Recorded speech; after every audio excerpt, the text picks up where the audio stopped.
Franck Ferrand sur Europe 1, au cœur de l'histoire.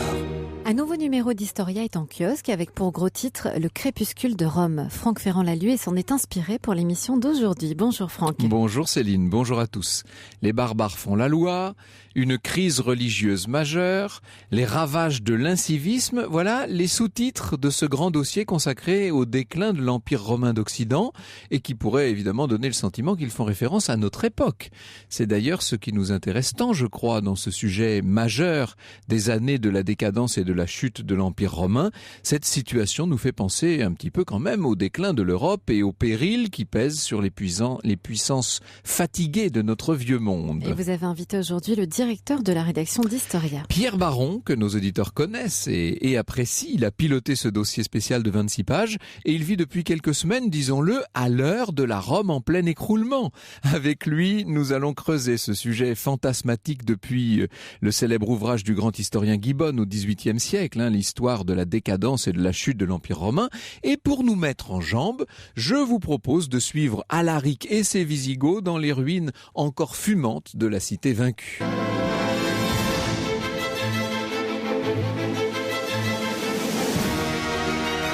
Europe 1, au cœur de l'histoire. Franck Ferrand.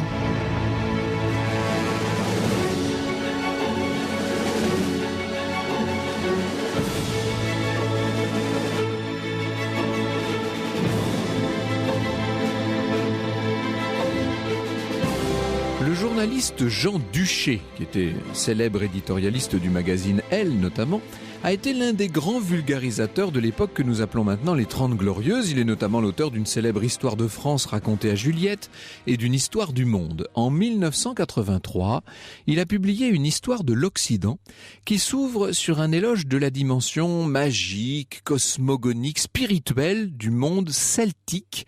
Ce monde des Celtes et des Gaulois, disons, héritiers de très très vieilles civilisations, et qu'il oppose radicalement au monde romain. Dans la société de consommation romaine, écrit-il, ces choses-là paraissaient tout à fait déraisonnables. Manger, boire n'était pas une communion cosmique, c'était la bouffe.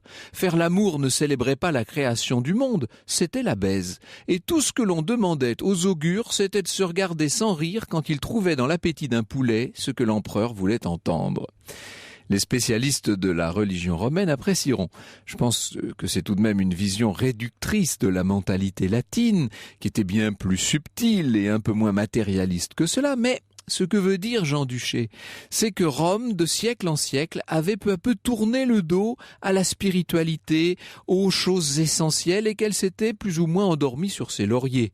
Citoyens ou sujets, écrit-il, riches ou pauvres, ils étaient tous des privilégiés et des exploiteurs à leur façon. À quoi bon se soucier de produire du blé quand l'Égypte et la Syrie en livrent à bas prix? À quoi bon fabriquer pour l'exportation quand les peuples vaincus fournissent leurs tribus et que l'or des mines de la Dacie paie les importations quand il faut les payer? À quoi bon travailler quand le pouvoir distribue le pain et les jeux?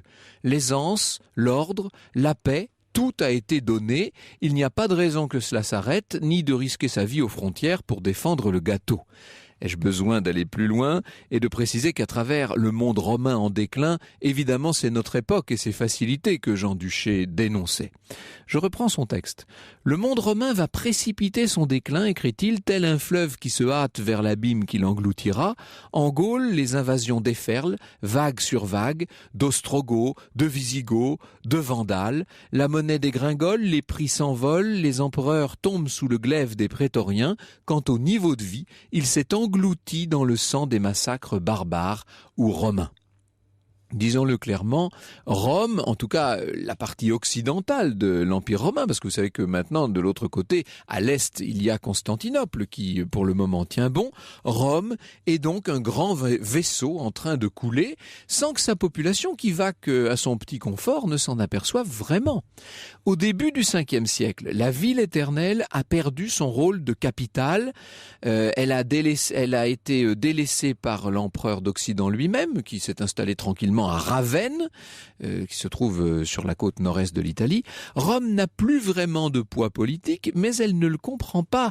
Elle est assez insouciante, elle se croit encore le centre du monde. Or, depuis le IIIe siècle, l'Empire romain souffre d'une grave crise démographique. Ça joue un rôle essentiel. Ça veut dire notamment qu'il y a moins d'hommes pour aller surveiller la frontière rhéno-danubienne, là-haut, le Limès, où les princes du Haut-Empire ont dressé des remparts et des fortins.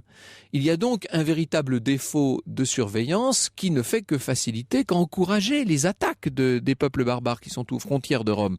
Ce qui explique aussi que ces groupes de barbares puissent se livrer régulièrement à des pillages de manière à peu près impunie.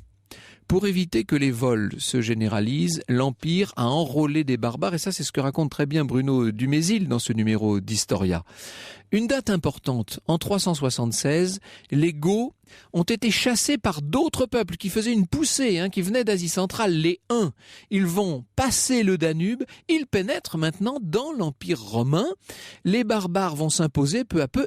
Ils vont s'imposer à tel point qu'aux alentours de 380, l'état-major romain est composé à plus de 50% de chefs germaniques. Ce sont donc des officiers étrangers qui vont assurer la régence au nom d'un empereur qui à l'époque était en bas âge. On pense par exemple à Stylicon qui dirige l'Empire d'Occident entre 395 et 408. Ce Stylicon, c'est un général vandale. Il a épousé la nièce de l'empereur Théodose Ier, donc l'empereur d'Orient, et pour bien ancrer les choses, sa propre fille à son tour épousera l'empereur d'Occident, Honorius. N'oubliez pas que par ailleurs, en 380, le christianisme est devenu la religion officielle de l'Empire romain. C'est fondamental ça. Et que 11 ans plus tard, en 391, on va aller encore plus loin, un édit de Théodose Ier va interdire le culte des dieux romains, l'accès aux temples païens, la pratique des sacrifices, l'adoration des statues. Disons-le, ce sont les bases mêmes de la civilisation romaine qui à ce moment-là se sont atteintes. Et on peut dire qu'elles volent en éclats. Alors la ville, Rome en tant que telle, est restée inviolée, ça il faut en avoir conscience, depuis l'arrivée des Gaulois en moins 390. Vous savez, ça veut dire que ça fait 8 siècles que tout va bien. Rome a survécu aux attaques d'Hannibal et des Carthaginois, à la révolte des esclaves de Spartacus. Elle a brisé toutes les autres villes d'Italie et bien sûr donc Carthage, avant de mettre à genoux l'ensemble du bassin méditerranéen. Vous comprenez pourquoi, après tant de siècles de domination, dans l'esprit des Romains et d'une manière plus générale dans l'esprit de tous les citoyens de l'Empire, la ville de Rome reste en quelque sorte le centre du monde. Elle leur apparaît comme invulnérable. Ça fait des siècles et des siècles que cette ville domine et qu'elle n'a pas été vaincue. Alors, quelle est la situation en 410 ? L'empereur, qui s'appelle Honorius, s'est mis un petit peu à l'écart de Rome, je vous l'ai dit, il vit à Ravenne. À Rome, la famine devient insupportable, à tel point que dans les Jeux du cirque, le peuple désespéré, nous dit Charles Lebeau, qui était un écrivain, un auteur, un historien de l'époque de Louis XV, Louis XVI, il nous dit qu'à l'époque, le peuple désespéré criait qu'on mette en vente la chair humaine et qu'on en taxe le prix. J'ai pas eu la source de cette phrase, mais enfin quand même, quand on en arrive à ce genre d'extrémité, il ne faut pas s'étonner que certains cherchent à en profiter. Eh bien, en l'occurrence, le quelqu'un, il s'appelle Alaric.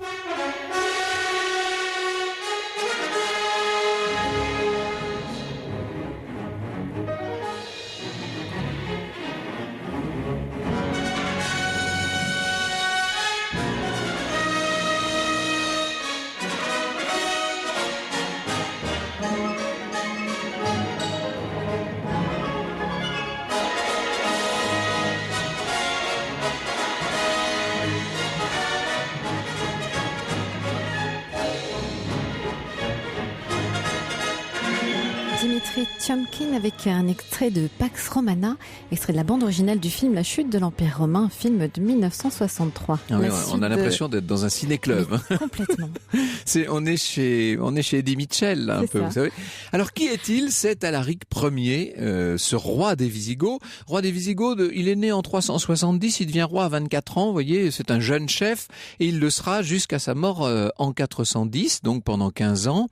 Ce qu'il y a d'hallucinant avec lui, c'est qu'il est considéré par les autorités impériales comme le maître de la milice. C'est-à-dire que, si vous voulez, il est un petit peu le généralissime de l'armée intérieure romaine. Voilà un chef d'une population barbare très importante et très remuante qui se trouve être à la tête même de l'armée. Vous avouerez qu'évidemment, ça ne facilite pas les réactions. Depuis près de 35 ans, les Visigoths, donc je vous ai dit, qui ont été poussés par les Huns, si l'on peut dire, sont venus se réfugier sur les terres de l'Empire. Ils se sont installés d'abord en Orient, et puis petit à petit, ils sont allés. Et d'abord, ils ont bénéficié du statut de fédérés, c'est-à-dire qu'ils étaient alliés militaires, si vous voulez. Et puis, c'est inévitable, ils en ont pris à leur aise. Et peu à peu, on les a vus violer allègrement un certain nombre des traités qui avaient été passés avec les deux empereurs. Le 9 août 378, ils vont jusqu'à battre l'armée impériale à Andrinople, où l'empereur Valens meurt. Il ravage alors les Balkans avant que l'empereur d'Orient, qui s'appelle Arcadius, n'arrive à les détourner vers l'Italie vers 408. C'est-à-dire que les Romains n'ont même plus la solidarité intrinsèque. Ce que cherche l'empereur d'Orient, c'est de détourner les Visigoths vers l'Occident. Évidemment, si l'empereur d'Occident pouvait faire la même chose, il ne se gênerait pas. Ces Visigoths ont un double visage, disons-le. D'une part, c'est un peuple barbare en quête d'un établissement fructueux au sein de l'Empire. Et d'autre part, c'est, vous l'avez bien compris, une armée, disons-le, romaine, armée commandée, organisée comme une armée romaine. Ils ont été intégrés au système de défense romain. Vous commencez à voir pourquoi Alaric peut commencer à se faire de véritables idées. Il forme de grands espoirs, cet homme-là. Le roi des Visigoths voit grand, il se verrait bien général en chef des armées, c'est-à-dire le maître de fait de l'Empire d'Occident, comme l'était avant lui Stylicon. Il y a une place à prendre, en quelque sorte. Problème, l'empereur Honorius n'est pas d'accord, et c'est là que le conflit s'amorce. Et c'est ici qu'intervient Sarus, un ancien Visigoth qui déteste en vérité autant Honorius qu'Alaric. Cet homme a fondé une brigade importante et il va être contraint de rejoindre le camp d'Honorius, dont pourtant au départ il ne partage pas du tout les idées. Il est persuadé qu'une réconciliation entre les Goths et les Romains est possible. Au moment où il quitte Ravenne et au moment où il attaque les troupes d'Alaric, il est devenu le principal ennemi de ses compatriotes Goths, si je puis dire, Visigoths. Alaric est piqué au vif d'avoir été ainsi attaqué. Il ne rêve, et vaincu d'ailleurs de reprise, il ne rêve que de vengeance et il prend directement le chemin de Rome parce qu'il se dit que c'est là-bas qu'il va le trouver, ce méchant Sarus. Ce n'est pas la première fois qu'Alaric met le siège devant Rome. Entre nous, il l'a déjà fait 2 fois par le passé, en 408 et 409, et à chaque fois, il a obtenu ce qu'il voulait, c'est-à-dire extorquer d'énormes rançons sans pillage ni violence. C'est comme ça que ça se passait. On mettait gentiment le siège devant Rome, on demandait au Sénat romain le vote d'un impôt spécial, et puis comme Rome est resté quand même très riche, l'impôt était payé et on repartait. Ça s'appelle de la piraterie, ni plus ni moins. Or, Alaric se révèle être un maître du double jeu. Il va exercer un chantage constant sur l'empereur Honorius pour obtenir de l'argent, des nourritures pour ses troupes, tout en se rapprochant dangereusement du centre du pouvoir. La population romaine aisée, qui est chrétienne maintenant, faut pas l'oublier ça non plus, apprenant qu'Alaric risque fort d'entrer dans Rome, s'est retiré de la ville. Vous savez, quand les choses commencent à sentir le roussi, les gens riches ne restent pas en place, évidemment. Après avoir abandonné tous ses biens aux pauvres, enfin ce qu'ils n'ont pas pu protéger, ce qu'elle n'a pas pu protéger, cette population s'est donc mise à l'abri. Ce qui veut dire qu'au moment où Alaric va entrer dans Rome, il va trouver des gens bien nourris et en bonne santé. On connaît sa fameuse expression, il aurait dit « plus l'herbe est drue, plus il est facile de la faucher ». Autrement dit, plus la population est debout, en fait, et plus il m'est facile de la renverser. Nous voici arrivés à la date fatidique, celle du 24 août 410. Les Visigoths, à ce moment-là, peuvent entrer dans Rome. Ça faisait longtemps qu'ils en faisaient le siège, je vous le dis. Ils vont entrer dans Rome pendant la nuit. La plupart des témoins rapportent que la ville a été en vérité livrée par trahison. Il y a eu des négociations occultes, comme très souvent dans les sièges, vous savez. Il n'empêche, Rome n'avait pas été prise, je vous l'ai dit, depuis le fabuleux exploit de Brennus et de ses guerriers gaulois en 390, c'est-à-dire 800 ans auparavant. Les Visigoths entrent par la porte Salaria, qui n'a pas été très bien défendue. Certains disent que des sympathisants d'Alaric auraient aidé à ouvrir les portes. Politiquement, ça change pas grand-chose, puisque dans les faits, Rome n'est plus la capitale, je vous l'ai dit. Donc ça n'est pas la capitale de l'Empire qui est en train d'investir Alaric. Il faut bien en avoir conscience de ça aussi. Alors bien sûr, là ça va être la gabegie, vous imaginez, la mise à sac va durer 3 jours, mais il faut relativiser les souffrances de la population, je dis bien les relativiser. Saint Augustin, Orose assureront que les désastres de Rome dans cette circonstance précise ne peuvent pas être comparés à tous ceux qu'avait éprouvé la ville, soit lors de l'éruption des Gaulois donc au IVe siècle avant, soit lors des massacres des guerres civiles qui ont été tellement terribles, qui avaient transformé Rome en un véritable bain de sang, mais pas non plus au grand incendie de la ville, vous savez, sous Néron en 64, on en parlait l'autre jour. Les murailles, le patrimoine architectural dans son ensemble, les thermes, tout ça reste à peu près intact. Alaric n'est pas pour autant un enfant de cœur. Évidemment, il a donné à ses troupes l'autorisation de piller Rome. Ça, c'est une habitude de guerre, bien entendu. Le pillage est, si l'on veut, une pratique réglementaire. Le roi, tout de même, leur a demandé d'épargner le sang des hommes et l'honneur des femmes, même si lui, de son côté, enlève quand même une princesse promise à un grand destin, Galla Placidia, la sœur de l'empereur Honorius, la fille du grand Théodose, on en parlera plus tard. Les Goths saccagent les maisons, ils mettent le feu aux habitations fermées. Voici ce que nous dit là encore Charles le Beau. Femmes et enfants furent égorgés sur le corps de leur mari et de leur père. La brutalité ne respecta que les femmes et les filles qui s'étaient réfugiées dans les églises, le fracas des maisons que l'embrasement détruisait, les insultes, les cris, l'épouvante, la fuite répandirent une affreuse confusion. Les flammes qui dévoraient une partie de la ville éclairaient toutes ces horreurs. Un furieux orage se joignit aux ravages des Goths. La foudre écrasa plusieurs temples, fondit les lambris d'airain, réduisit en poudre ces statues autrefois adorées que les empereurs chrétiens avaient conservées pour la décoration de la cité. Voilà pour la fresque de flammes et de sang, mais encore une fois la vérité, Alaric a sauvé finalement plus de Romains qu'il n'en aura tué. Pour vous donner un exemple, quasiment aucun sénateur n'a perdu la vie dans ce sac de Rome. Les Visigoths quittent finalement Rome chargés de butin et de prisonniers pour faire des esclaves quand même. Et ça, c'est évidemment, là, c'est le moment de poser la question qui brûle les lèvres de tous les amateurs d'énigmes historiques. Est-ce qu'il y avait un trésor? Alaric se serait, selon la légende, emparé du trésor de Salomon qui avait été rapporté de Jérusalem par l'empereur Titus en 52. Et ce trésor constitue sans doute le plus grand trésor d'Occident. C'est le fameux trésor où figurait notamment le Saint Graal, vous savez. Alors, au moment de la mort d'Alaric, quelques mois après la prise de Rome, il mourra en Calabre, je vais y revenir dans un instant, le trésor aurait pu être enterré avec lui sous le cours du Bucento, dont les guerriers visigoths avaient exprès détourné le cours, mais certains prétendent qu'il a pu être rapatrié en Aquitaine, peut-être jusqu'à Toulouse, qui va devenir la capitale des Visigoths. Et si le trésor avait été enseveli sur ordre du successeur d'Alaric dans une grotte de ce qu'on appelle la montagne d'Alaric, c'est dans l'Aude, ça n'est pas très loin de Carcassonne, à moins qu'il n'ait été emporté jusqu'en Sicile, disent certains. Tout cela ouvre de larges horizons aux archéologues ou, pour parler plus clairement, aux chercheurs de trésors. Europe 1, 14h, 15h. Au cœur de l'histoire. Franck Ferrand. Et c'est la dernière partie de votre récit, Franck, sur le sac de Rome. Oui, alors il y a un aspect de l'événement qu'il faut clairement souligner parce qu'il est essentiel, c'est qu'Alaric est chrétien. Vous avez vu que au moment de la mise à sac, il a défendu à ses soldats de commettre trop de dégâts, en quelque sorte, notamment de brûler les édifices consacrés, ce qui veut dire que les églises ont été pour l'essentiel épargnées.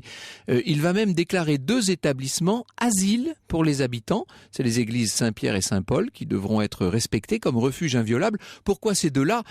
D'abord parce que Saint-Pierre et Saint-Paul sont les 2 fondateurs de la Rome chrétienne, mais aussi parce que ce sont les 2 églises les plus spacieuses et qu'elles vont pouvoir comme ça sauver le plus possible de malheureux.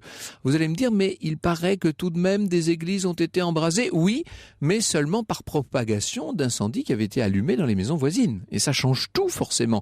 Ce respect des Goths pour le christianisme a épargné beaucoup de vies romaines. Dans mon Poitou natal, on dit c'est à la fin de la foire qu'on compte les ânes. En l'occurrence, est-ce qu'Alaric a bien joué? Est-ce qu'il mérite le titre de successeur, de digne successeur, même lointain, de Brennus? Eh bien, la réflexion, je crois qu'on doit pouvoir dire que non. Si vous voulez mon avis, Alaric a même plutôt raté son coup.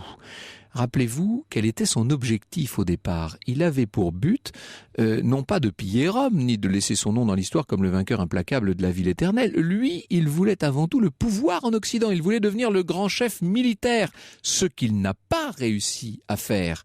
Il n'a somme toute tué ni la ville ni l'empire, mais il a par contre réduit cet extraordinaire mythe que pouvait être Rome à néant. Vous imaginez le choc que ça a pu être. Rome a été sacrifiée, mais pas l'empereur qui était de toute façon tranquillement à Ravenne. Alaric n'a pas eu le commandement qu'il voulait. Et après le sac, il a projeté d'épouser sa prisonnière, Galla Placidia, et de devenir donc le beau-frère de l'empereur. Seulement, il meurt avant d'avoir pu le faire. Il était parti vers le sud dans l'espoir de passer en Afrique. Eh bien, en fait, il n'ira pas jusque-là. Il meurt à la fin de 410 à Consentia, en Calabre. Et du coup, c'est son successeur, Ataulf, qui, 2 ans plus tard, va devoir aller se réconcilier avec l'empereur d'Occident, Honorius. C'est lui qui épouse la prisonnière Galla Placidia et qui s'institue protecteur des Romains. À défaut de contrôler l'empire, les Visigoths obtiennent une région à eux. On va dire grosso modo que c'est la province d'Aquitaine. Et grâce à cela, 2 générations plus tard, à la dislocation de l'Empire d'Occident, alors là on pourra dire qu'ils font figure de puissance dominante en Europe de l'Ouest. Pour le plaisir, je serais tenté de parler d'une revanche posthume d'Alaric. Alors n'oublions pas que désormais, nous parlons d'un monde chrétien.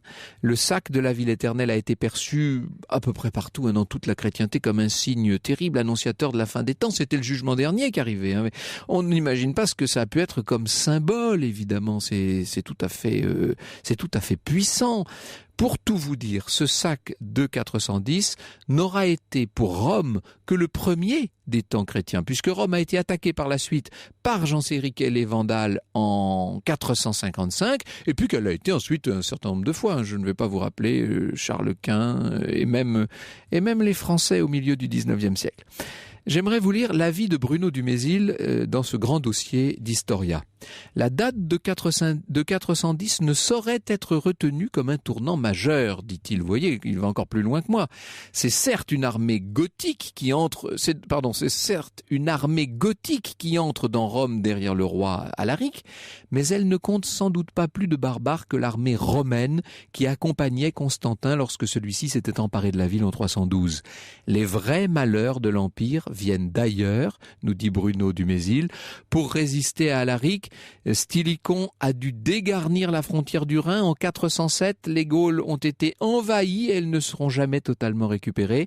La Grande-Bretagne devient alors de ce fait impossible à défendre.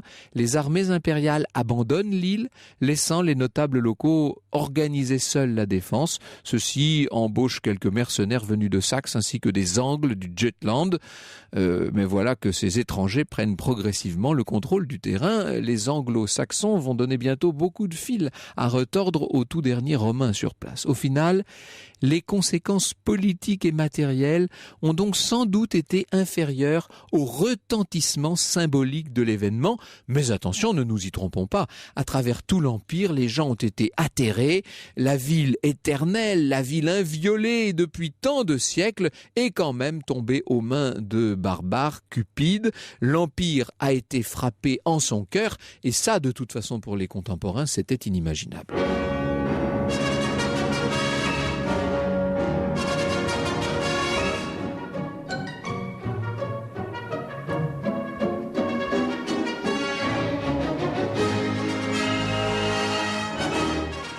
Bonjour Pierre Baron. Bonjour. Merci d'être venu nous voir avec toute une cargaison d'Historia. Moi je l'avais eu en avant-première, mais toute l'équipe se régale. Nous vous retrouvons dans un instant pour parler non seulement de cette chute de Rome, mais d'une façon plus générale de toute la décadence et de tout l'effondrement d'un gigantesque empire. Franck Ferrand, 14h, 15h sur Europe 1. Et nous sommes au cœur de l'histoire cet après-midi du Crépuscule de Rome en partenariat avec le magazine Historia. Et n'oubliez pas que vous pouvez réagir à l'émission et nous envoyer vos messages par mail sur europe1.fr, sur la page Facebook de l'émission ou encore Twitter, celui de Franck Ferrand ou #ACDH. Le Crépuscule de Rome avec vous, Franck Ferrand, et votre invité, Pierre Baron, directeur de la rédaction du magazine Historia. Alors Pierre, il faut que nous revenions quelques instants sur ce sac de Rome, hein, évidemment. 410, la chute de l'Empire romain d'Occident, c'est 475, hein, ça laisse, c'est même début 76 dans la 76, pratique. Oui. Donc ça laisse encore du temps, il y a encore 2 générations avant que l'Empire ne soit complètement effondré. Là, c'est simplement un symbole qui tombe en fait, et un symbole très fort évidemment. Oui, c'est un symbole, et au-delà du symbole, comme vous l'avez dit, il y a pire que ça. Il y a le sentiment de l'invincibilité d'une civilisation qui a 1000 ans derrière elle. Oui, c'est ça.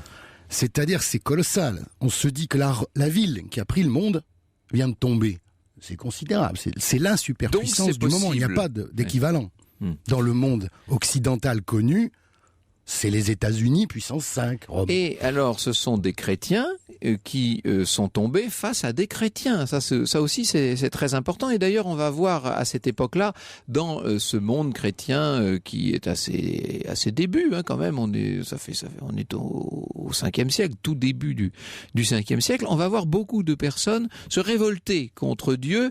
Et celui qui leur répond, c'est saint Augustin, qui évoque le sac de Rome et qui dit « Ne sont-ce pas ces mêmes Romains que les barbares ont épargnés par respect pour le Christ, qui sont aujourd'hui les adversaires déclarés du nom du Christ.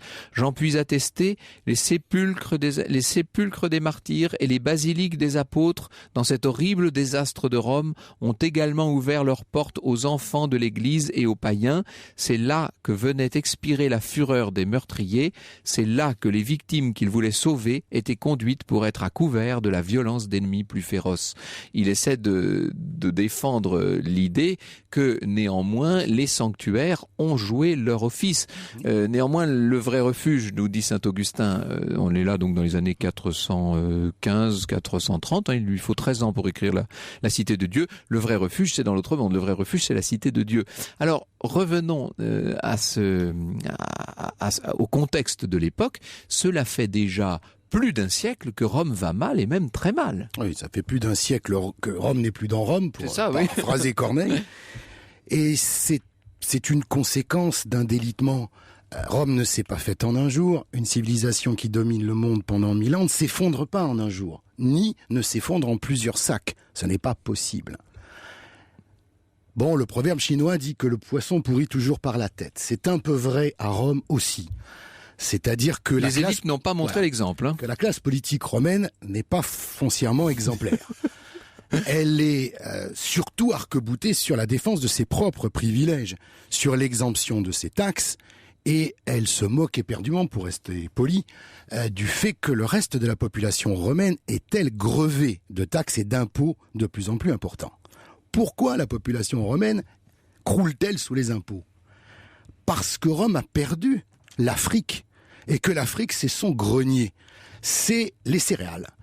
Parce que Rome a perdu tout ce qui, dans ses conquêtes militaires, lui a apporté les matières premières. À partir de là, les caisses de l'État sont vides.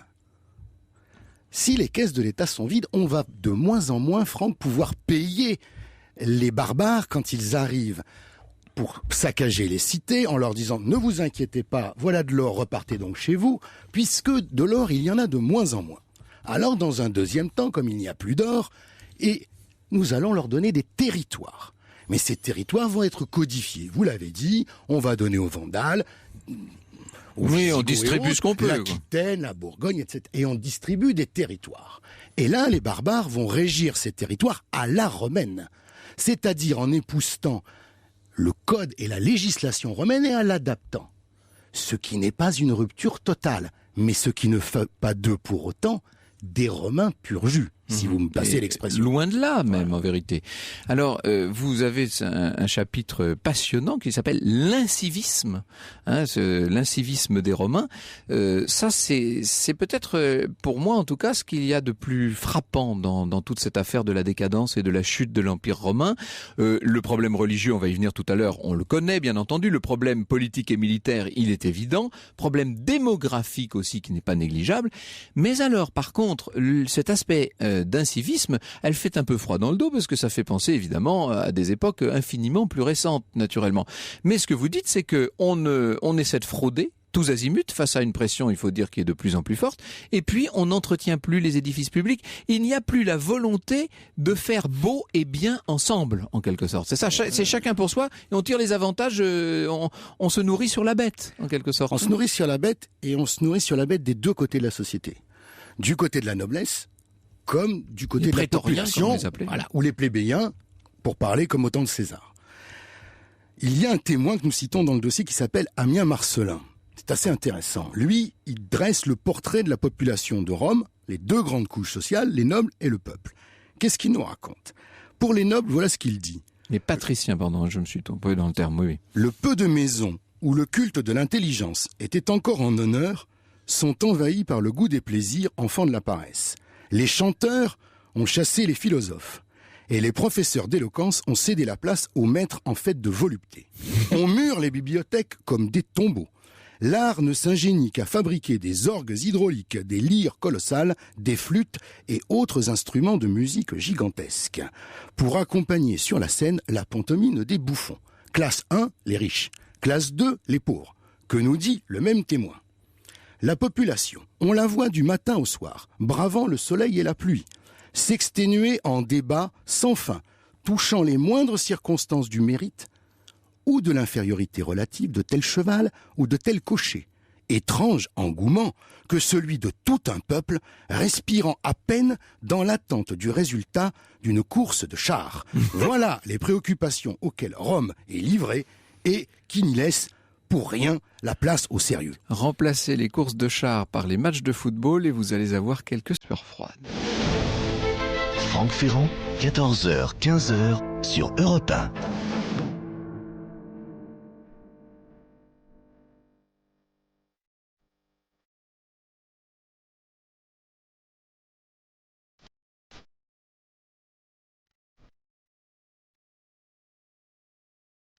Et on a bien évidemment reconnu Bourvil Eh oui. avec ce titre Lego. Un petit clin d'œil à nos Visigoths d'aujourd'hui. Alors on est dans cette chute de l'Empire romain. On a vu à quel point l'incivisme, le délitement, on peut dire, de la société, de tous ces cadres ont amené le désastre évidemment. Mais il ne faut pas oublier non plus le catalyseur de tout ça, c'est la crise religieuse, bien entendu, Pierre Baron. Et à la crise religieuse, et cette crise religieuse, on l'aperçoit mal parce qu'on a vraiment l'impression qu'au moment où Alaric rentre dans Rome, c'est terminé, le christianisme a gagné, c'est pas tout à fait exact. C'est plus compliqué que ça. Les Goths sont des hérétiques par rapport au christianisme. Ils sont bien évidemment, toute attention synonyme, ce sont des ariens. Ils sont pour l'arianisme. Et c'est un dogme particulier. Ils ne sont pas tout à fait orthodoxes au niveau catholique. Ce qui les empêchera pas, comme vous l'avez dit, de protéger les églises. Mais ce qui ne va pas empêcher non plus le peuple de Rome d'avoir, si vous me permettez l'expression, des soubresauts païens. C'est-à-dire que cette civilisation, elle va pas renoncer si facilement que ça au culte de ses dieux avant. La noblesse va continuer à les pratiquer. Interdit, puis restauré, puis de nouveau interdit, puis de nouveau restauré. Le peuple, comme ce fut le cas d'ailleurs en France, va continuer à garder les rites magiques et souvent un peu astrologiques du paganisme. C'est pour ça que quand je citais Jean Duché au début de l'émission, je trouve qu'il allait très fort parce que c'est vrai qu'une partie notamment des élites romaines était tombée dans un matérialisme effréné, etc. Mais la société romaine, elle conservait toutes sortes de rites qui, eux, étaient très anciens et qui étaient directement ancrés sur le paganisme. Tout le monde ne s'était pas intégralement converti et sans condition à cette nouvelle religion chrétienne, évidemment. Oui, encore une fois, on le voit dans la poussée d'une tradition très forte qui sont les jeux du stade, des gladiateurs et de la mise à mort, auxquels évidemment les chrétiens, par définition, étaient totalement opposés. Mais il y a tellement d'édits d'interdiction, y compris encore jusqu'au 2e, 3e, qu'on ne peut pas ne pas penser que si on ne cesse d'interdire ce type de manifestation, c'est qu'elle continue à exister. C'est que le peuple de Rome redemande de la mise à mort, redemande le pouce baissé et l'exécution du gladiateur vaincu. Après, on va biaiser, on va faire plaisir aux chrétiens. On va inventer des jeux du stade avec des scènes de chasse, avec un chasseur assez pauvrement armé qui est censé courir après des animaux sauvages. Problème, les animaux sauvages coûtent cher. Pour faire venir un lion d'Afrique, c'est totalement ruineux, même quand on est très riche à Rome. Et je vous rappelle que les caisses sont vides. Mais comment vous dire, ça fait mieux que Blandine exécutée, si vous voulez. Voilà, ouais. Ça fait plus à la population chrétienne du moment. Voilà. Ce qui veut dire que dans les traditions païennes, là aussi, c'est pas si simple de remettre en cause des pratiques bonnes ou mauvaises qui existent depuis 4, 5, 6 siècles. C'est pas un jugement moral. Ce sont des traditions. Je suis pas en train de vous dire que c'est formidable d'exécuter des gens. Je suis juste en train de vous dire que c'est un trait identitaire. Alors, ce qu'il y a de paradoxal et ce que j'ai trouvé passionnant, et ça c'est l'apport d'Alexandre Grandazzi à ce dossier d'Historia, il a appelé ça le refus du changement, c'est que face à ce délitement et à cet effondrement généralisé, face à cette crise religieuse qui mine la société, face aussi, on va y venir dans un instant, à l'effondrement démographique, ça a joué un rôle absolument essentiel évidemment, on pourrait penser que le fait de rétablir un certain nombre de valeurs et de se crisper sur un certain nombre de pôles d'ordre pourrait être une solution. Mais au contraire, ça ne fait qu'accélérer le désastre. Alors, c'était sans solution, cette situation romaine. C'est d'autant plus terrifiant que ce Sénat romain a été exemplaire. Je veux dire, le Sénat romain de César de Pompée, c'est un modèle de démocratie, pardonnez-moi le néologisme si j'ose dire, ou de république magistrale. Oui, de démocratie peut-être pas, mais de république incontestablement. Il a fallu beaucoup lutter à César pour prendre le pouvoir sur le Sénat. C'était donc pas si simple d'arriver avec seulement quelques légions, il fallait tout de même battre le Sénat. Qu'est-ce qui se passe là? Le Sénat n'a plus aucune valeur, il s'est auto-détruit, il s'est auto-dénigré, il est crispé sur le fait: ne touchez pas à nos exemptions fiscales. Surtout, ne touchez pas à nos privilèges. Surtout, parce que vous savez, ce sont de grands propriétaires terriens, laissez-nous continuer à prospérer et surtout ne touchez pas à la fiscalité foncière. Le reste du peuple de Rome, permettez-moi, c'est le cadet de leur souci de savoir si on maintient des jeux et si le reste de la population croule sous les impôts. Alors cette classe politique refuse tout changement, elle ne prend pas du tout la mesure des circonstances, et pourtant il faut dire, Pierre Baron, qu'il y a eu des gens de qualité quand même au milieu de tout ça. Ça ne sait pas, on n'est pas dans le désert de la classe politique, loin de là. Il y a eu quand même des tentatives. Il y a eu des tentatives, mais elles vont toujours presque, Franck, dans le même sens. C'est-à-dire que on se dit, contre toute réalité ethnique et démographique, on va y venir, le rapport de force, si vous voulez, en quelque sorte, entre ce qui est en dehors de l'Empire et ce qui est dans l'Empire, le Sénat se dit non, il faut qu'on reste pur, nous. Il faut absolument que les Romains restent Romains, et tout ce qui n'est pas romain, on veut même pas en entendre parler. Or, vous l'avez décrit, l'armée est à majorité barbare. Les territoires, il faut être honnête, ce qui faisait l'Empire romain, c'est quoi? Au moment où nous parlons, c'est l'Italie, un petit bout de Provence. Tout le reste appartient aux barbares, parce qu'on leur a cédé ces territoires et qu'ils les administrent. C'est donc un refus considérable de regarder la réalité en face.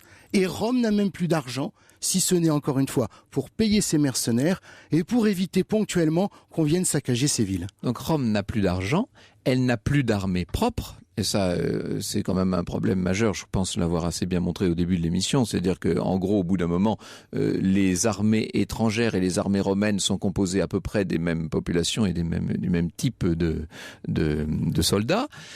Rome n'a plus d'hommes à envoyer. Ça, c'était encore pire. C'est-à-dire que toute la République romaine s'était fondée sur ce volontariat, sur cet engagement des citoyens dans la défense de l'Empire, ou de la République auparavant, et là d'un seul coup il n'y a plus assez de monde. Donc ça c'est clairement le premier effondrement. Vous avez raison, c'est ce désengagement du citoyen romain par rapport au fait de défendre en quelque sorte sa patrie, sans aucun lyrisme ni patriotisme.